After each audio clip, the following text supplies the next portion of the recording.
Allah subhanahu wa ta'ala says in verse number 42, Surah Al-Baqarah, and mix not truth with falsehood, nor conceal the truth while you know the truth, and perform the salah and give zakah and bow down along with those who bow down. Ar-Raki'een. So this section, from a few verses before, we started a few weeks ago, and it discussed or began discussing, addressing Bani Israel. Allah subhanahu wa ta'ala has already, if you remember, He reminded them of His favors, and then He gave them several commands, and He prohibited them from several things. The first thing He did, He said, to fulfill the agreement, the promise they had with Allah subhanahu wa ta'ala, to believe in what was revealed, not to be the first to reject the revelation, don't become the awwal kafirin bi, and not to sell the verses of revelation for a small price, and to fear Allah subhanahu wa ta'ala alone. These are the 5 things Allah subhanahu wa ta'ala has addressed to Bani Israel in the beginning section of these verses of Surah Baqarah. Now, in these 2 verses, we will see that they have been given the following instructions. Number 1, not to mix truth with falsehood. Number 2, not to conceal the truth knowingly. Number 3, to establish prayer. Number 4, to pay the zakah. And number 5, to pray with those who are praying, to bow down with those who bow down. These are the 5 things we will discuss that Allah subhanahu wa ta'ala is now commanding further instructions to Bani Israel. Allah subhanahu wa ta'ala, so He's forbidding them. He says, mix not the truth with falsehood. وَلَا تَلْبِسُ الْحَقَّ بِالْبَاطِلِ. And He says, do not conceal the truth while you know the truth. Jazakumullah khair. And وَلَا تَكْتُمُوا الْحَقَّ وَأَنْتُمْ تَعْلَمُونَ. وَلَا تَلْبِسَ comes from the word which has 2 meanings. One is al-labs, which means khalat, to mix. When you mix 2 things, you mix truth with falsehood.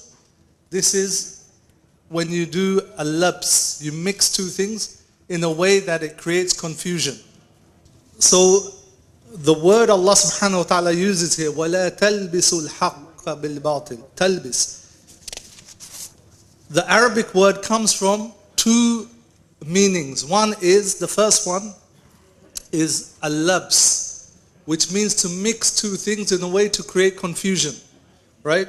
When you mix fake coins with real coins, or when you mix 2 things together as to create confusion, it's not clear what is the real original thing and what is the fake thing, or what is the truth, what is the falsehood. So anything when you mix 2 things, this is labs. The second word it comes from is libas, to cover up, like clothing is also called libas. So you cover up something with something. It could mean both things. Do not mix the truth with falsehood, and do not cover up the truth with falsehood. Both things, both meanings are there. Haqq, وَلَا تَلْبِسُ الْحَقَّ بِالْبَاطِلِ. Haqq and batil is very clear. We all know what they mean. Haqq is the truth, and batil is its opposite. So Allah subhanahu wa ta'ala is saying not to mix the haqq with the batil. Haqq is very clear. Everybody understand what is haqq. Batil is very clear, but it has an additional meaning. Batil also means everything that is fleeting, that is passing, that is temporary, that will come to an end. Batil is everything that is also temporary, that will come to an end, right? That will perish, that is bound to disappear. As the famous poet, Labid, he said,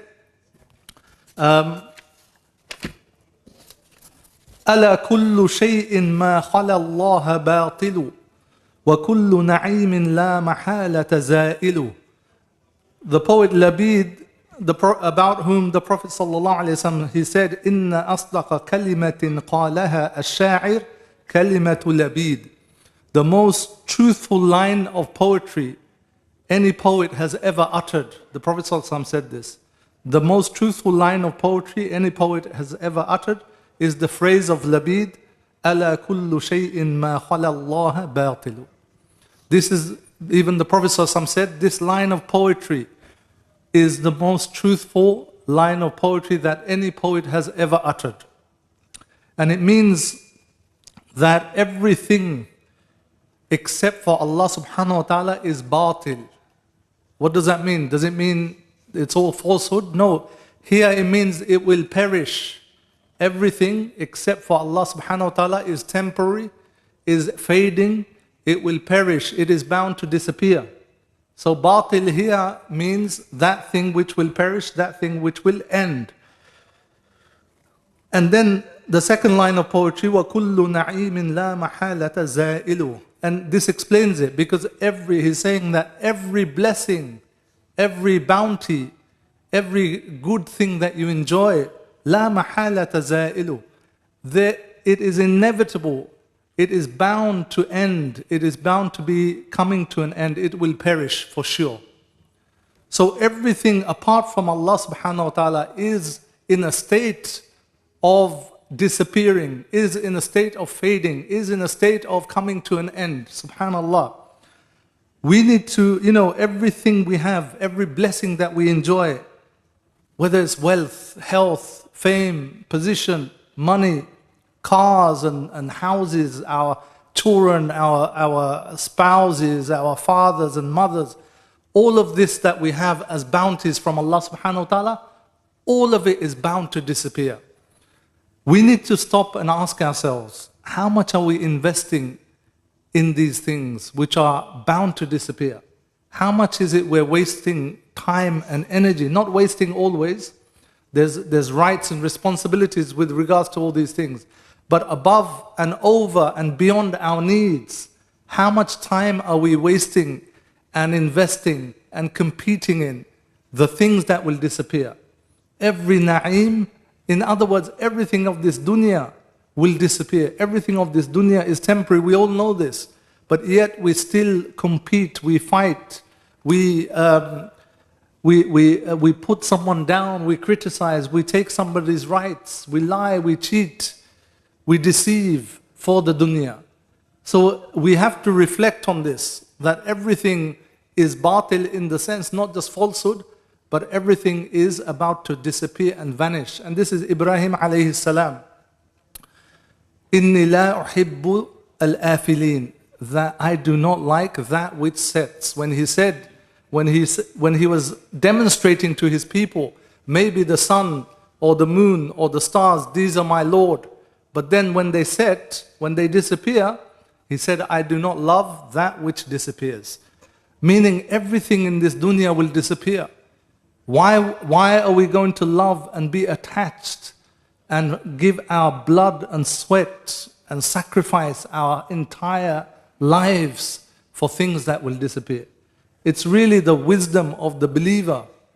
It's the wise believer that understands this. It's the wise believer who knows the value of the things of the dunya.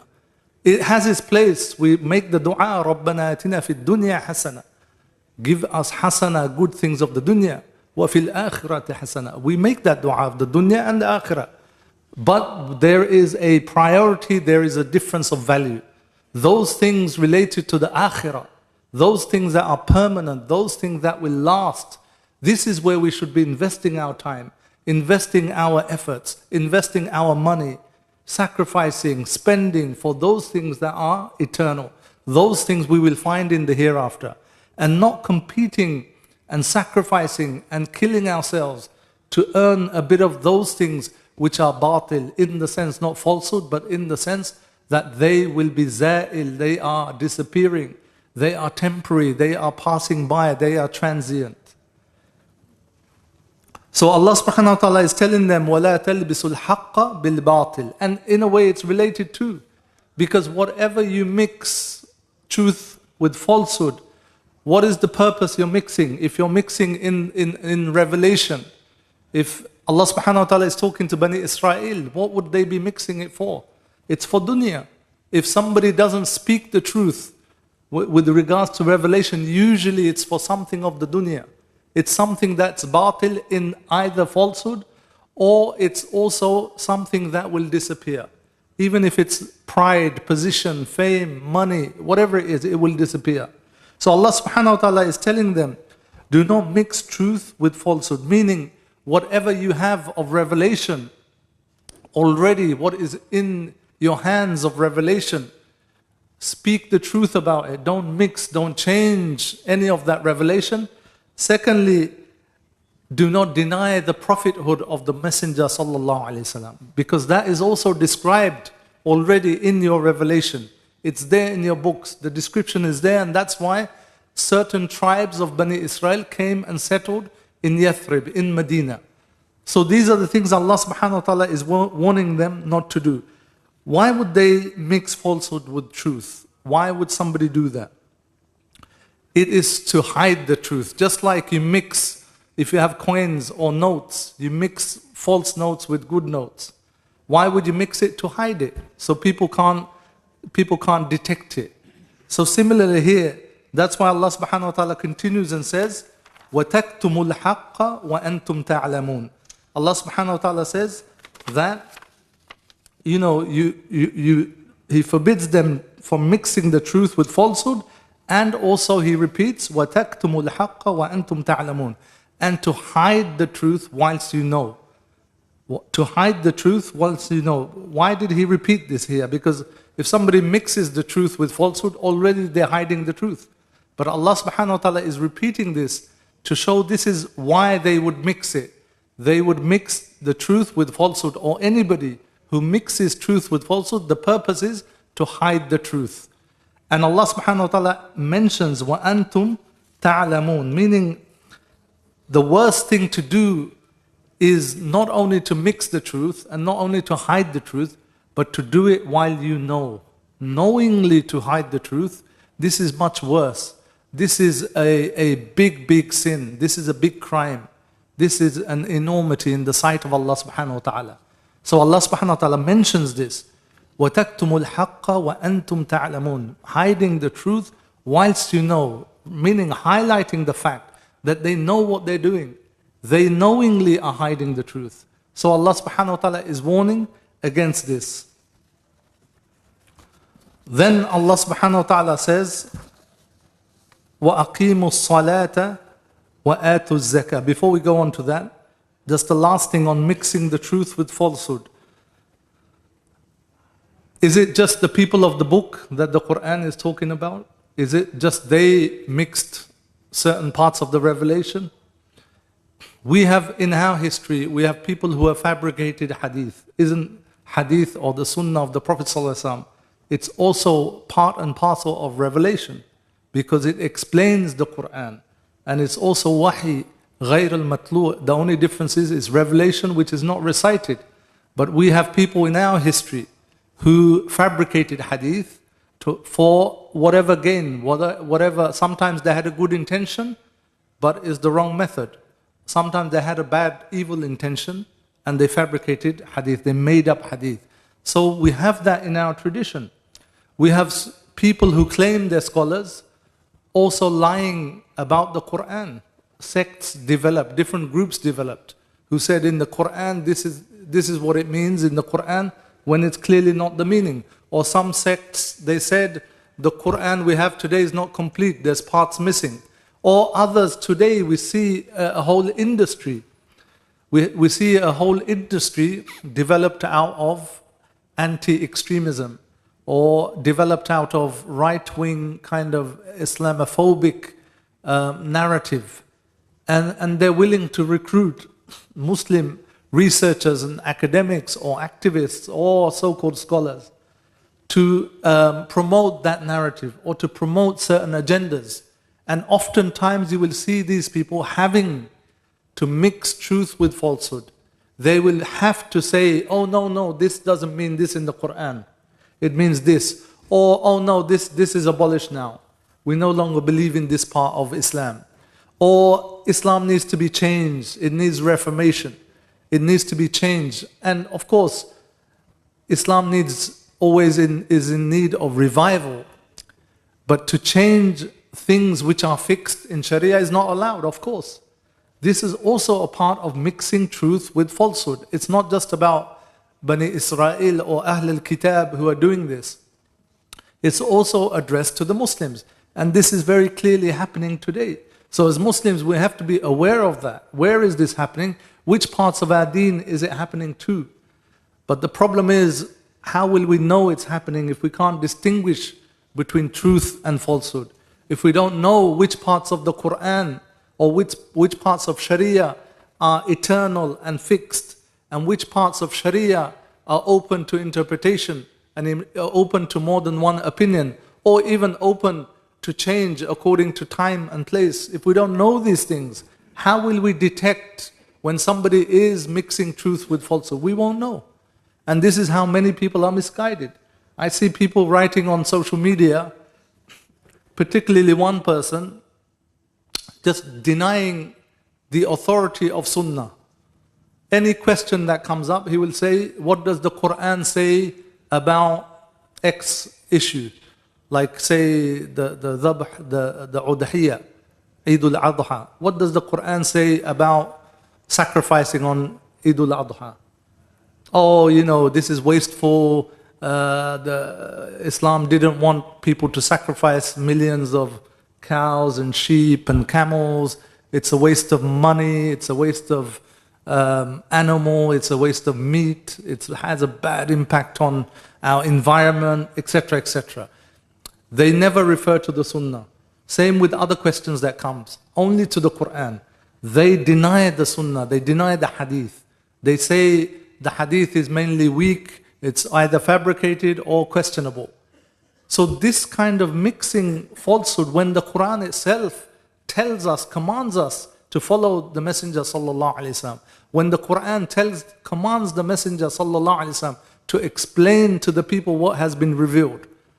Ati'u Allah wa ati'u Rasul. Obey Allah subhanahu wa ta'ala and obey the Messenger. How can we obey the Messenger if we're not following his sunnah, what he's commanded us to do?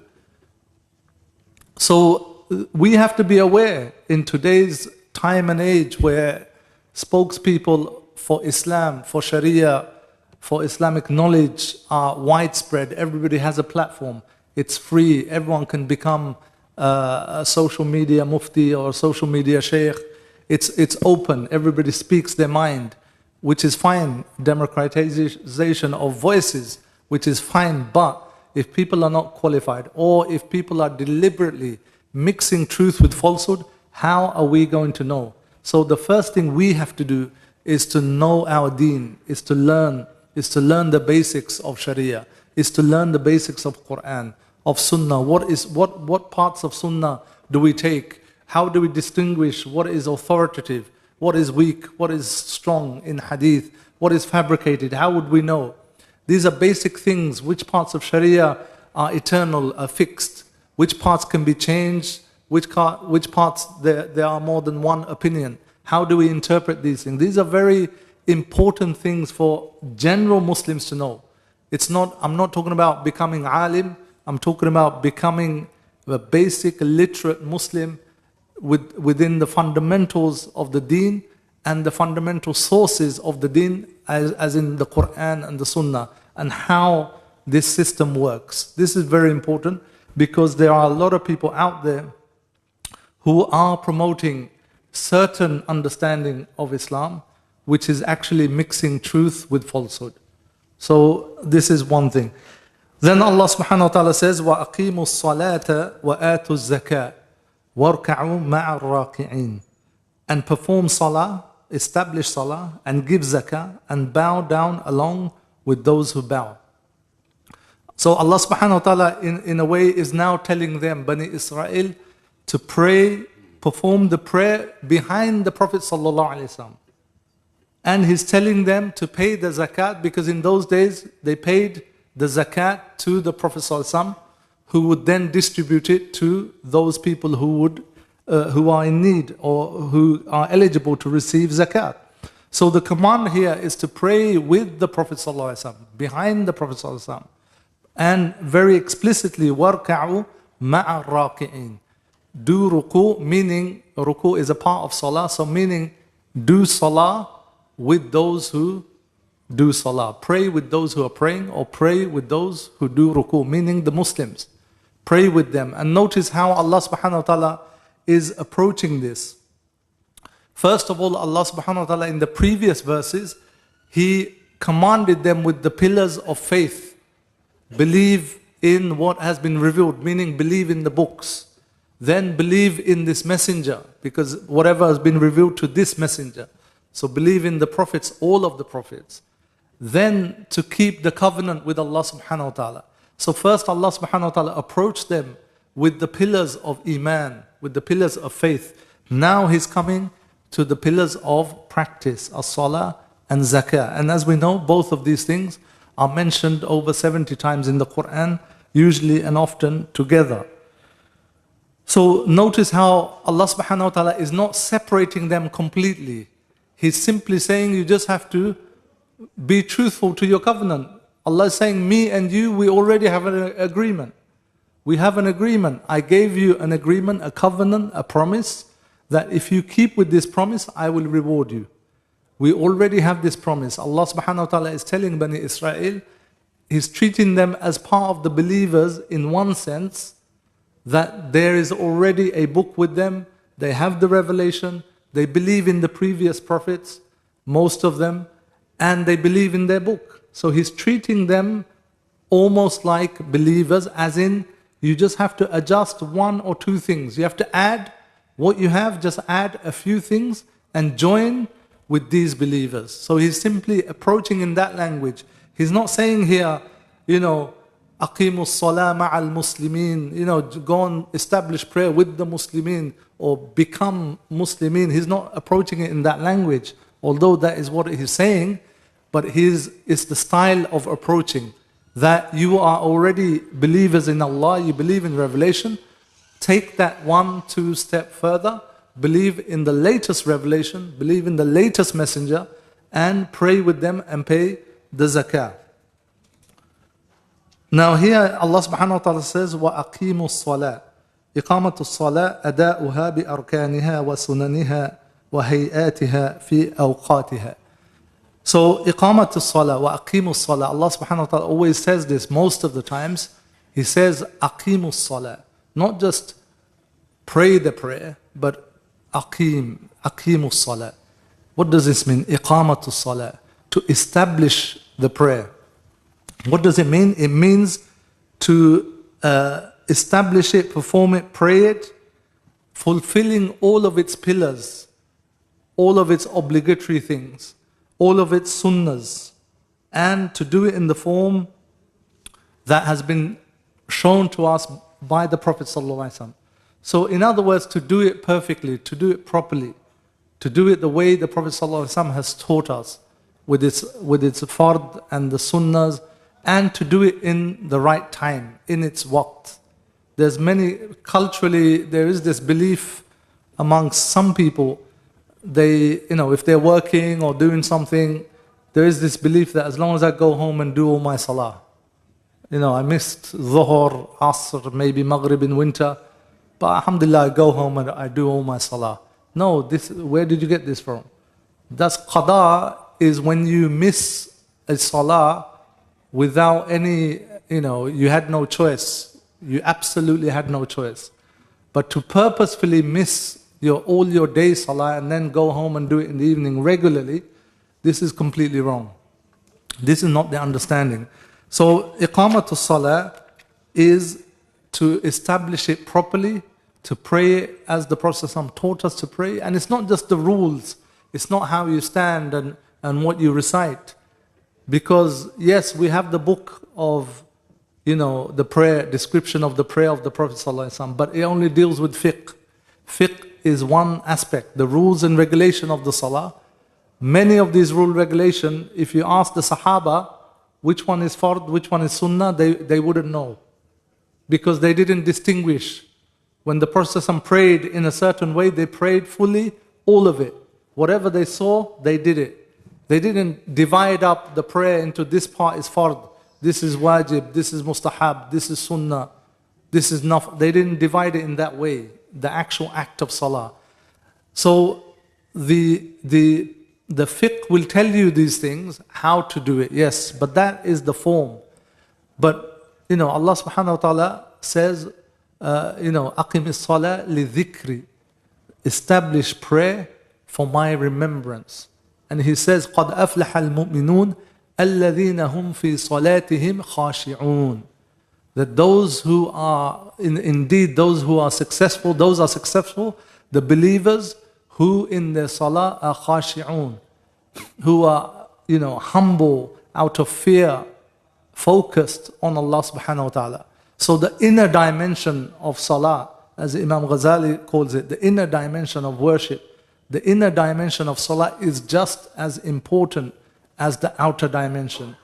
Our problem is, we measure almost with the ruler how wide our feet should be. When we stand, how high our hands should be, or how low it should be, how to hold the finger like this. We focus too much on these rules, they're important. They're important because we're trying to establish the salah in the way of the Prophet ﷺ. That's true. But we then forget what is the inner state of our heart. What state should I be in the salah? If we're fighting and always arguing about how to perform the salah, the outer aspects, and we perfect that, but what about the inner aspects? As Ibn Qayyim al-Jawziyah, he says, rahmatullah alayhi, he says the salah is the banquet of the believer.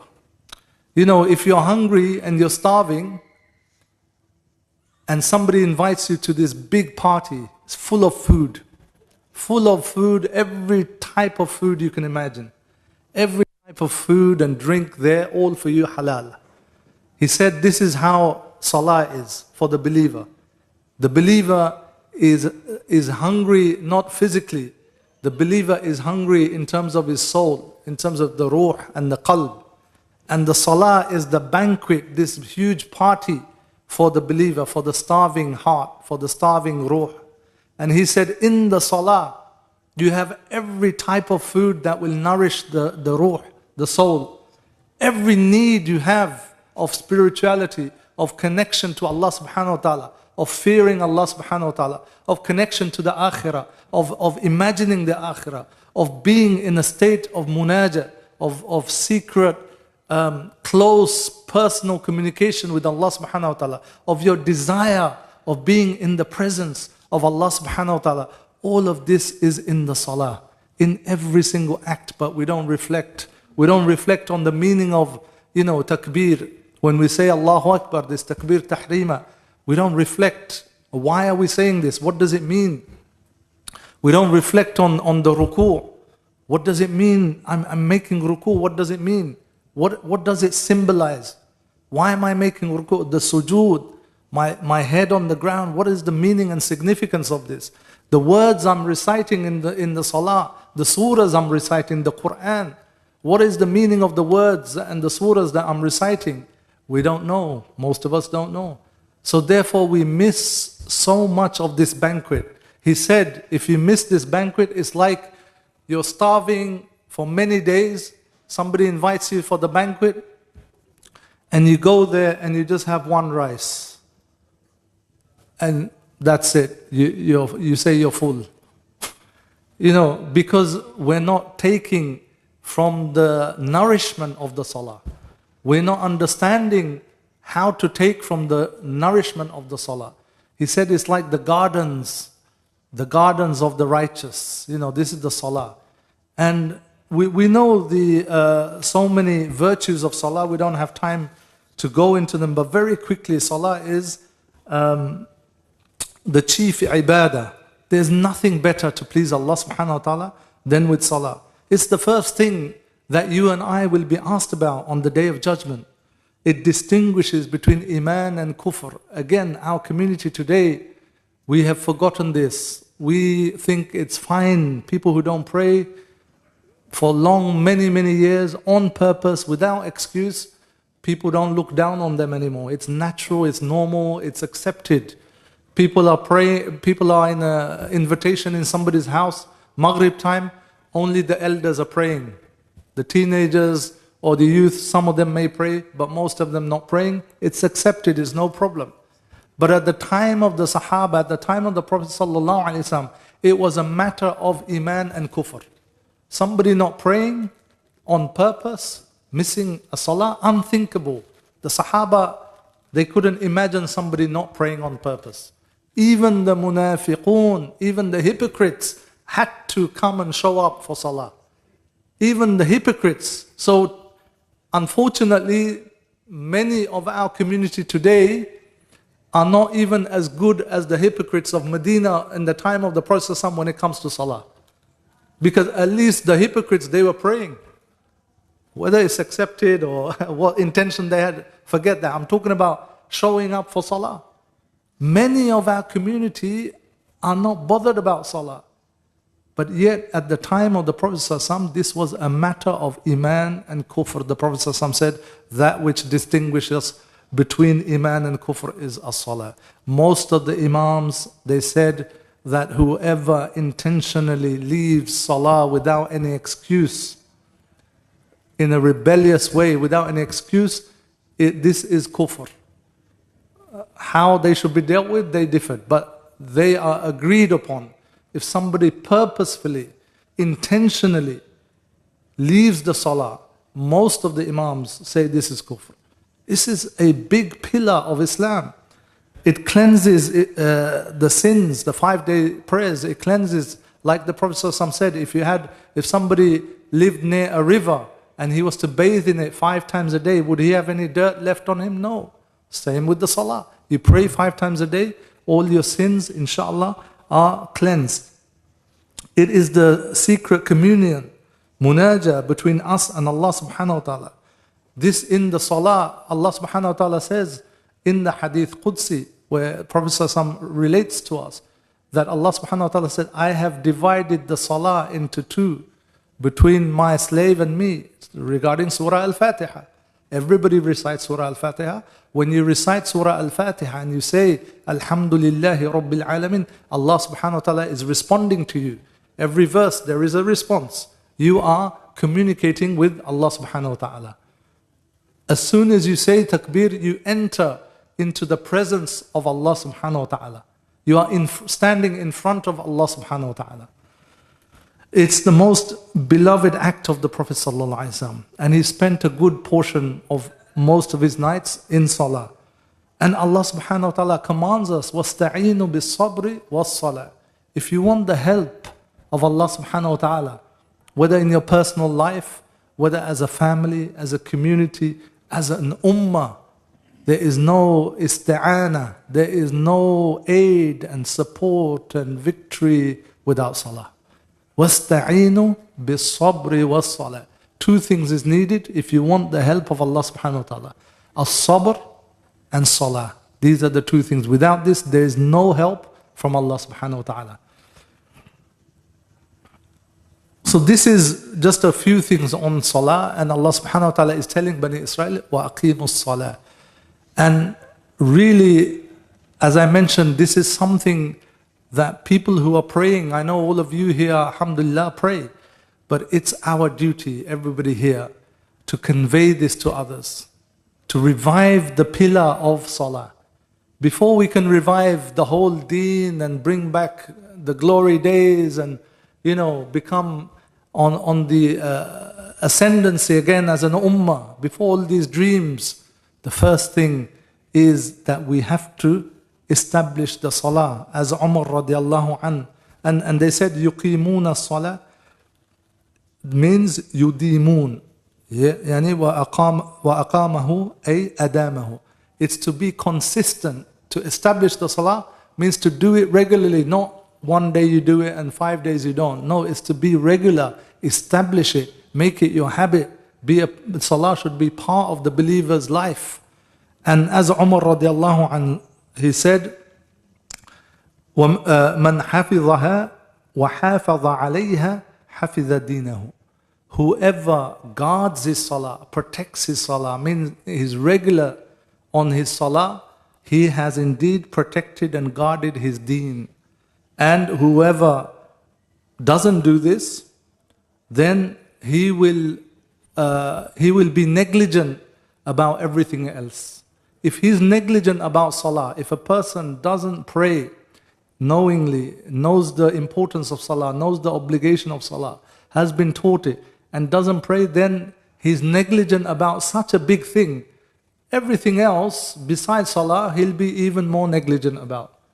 And this is the first thing we will be questioned on the day of judgment. There is no moving forward. On the day of judgment, you will not be questioned about anything before salah.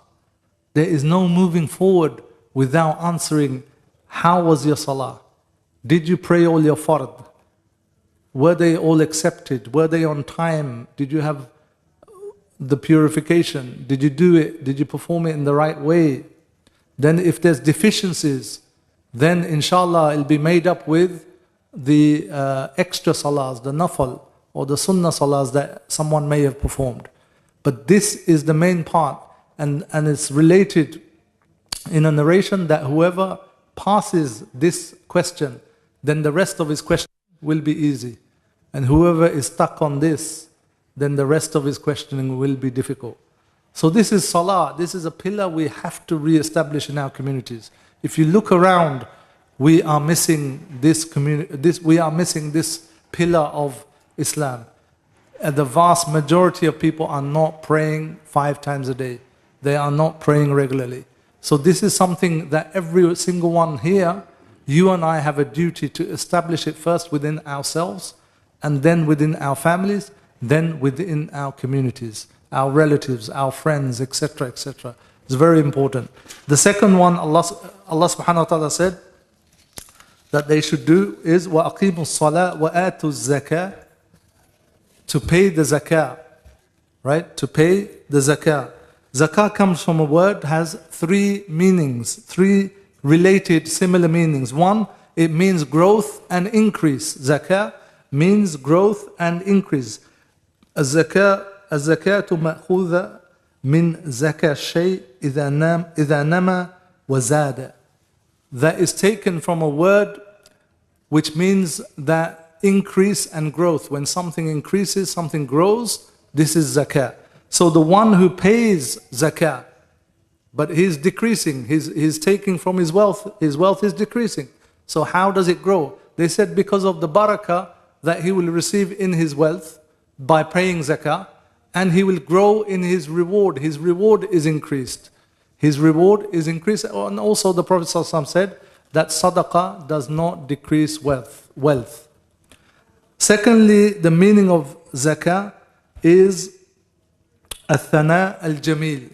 Zakah also means to praise someone with some good things, a praise that is good. Obviously, when you praise someone, you praise them with something good. So this is also the meaning of zakah. So they said the zakat, the one who pays the zakah, is also someone who is praiseworthy. Why? Because he's fulfilling an obligation, a pillar of the deen. It also means at-tathir, purification. Zakah also means purification. How? The zakah payer purifies his wealth by removing that which belongs to other people. There is a portion in our wealth that belongs to other people. By paying the zakah, we purify our wealth from the rights of others. Secondly, we purify our hearts from greed and attachment to wealth. So it's purification. So it's all these things: growth and increase, something praiseworthy, and purification. So Allah subhanahu wa ta'ala is commanding them after the pillars of Iman to establish the pillars of practice, Salah and Zakah. These are the chief, key, essential pillars of the deen. Without this, the house of Islam cannot stand. Without this, the Muslim community are just Muslims by culture, by name, by identity, but not in practice. Without these 2 pillars of Islam, Salah and Zakah, these are the 2 pillars of Islam without which the house of Islam cannot stand. And this is why when we look around and we wonder why the ummah is in such a state, why is the ummah so weak, why is it so divided, why is it so this and so that? Look around and see, are we establishing these 2 pillars of Islam? If we look around, the answer is very clear. we are not establishing these two pillars of Islam, and this is why we are in such a state. So Allah subhanahu wa ta'ala concludes the ayah by re-emphasizing to pray with the Muslims, وَارْكَعُوا مَعَ الرَّاكِعِينَ, to bow down with those who bow. And this is also an indication why Allah subhanahu wa ta'ala used ruku' here to denote salah. Some said it's because the prayer of Bani Israel was included ruku' in their prayer, and they knew this as a key component of their salah. So it's addressing them to something which is common between them and the prayer of the Muslims. So with this we'll end here today, inshallah. So in summary, we are looking at verses 42 and 43, and we've discussed that Allah subhanahu wa ta'ala has warned, given severe warning to first of all Bani Israel, and then by extension to all believers, that not to mix falsehood with truth. Whatever comes of the truth of revelation, we have a duty to explain it to people. We have a duty to not hide it or distort it or change it. And then we have to establish the salah. This is the second thing. And zakah. This is the third thing. Three things, main things in these two ayahs addressed to Bani Israel.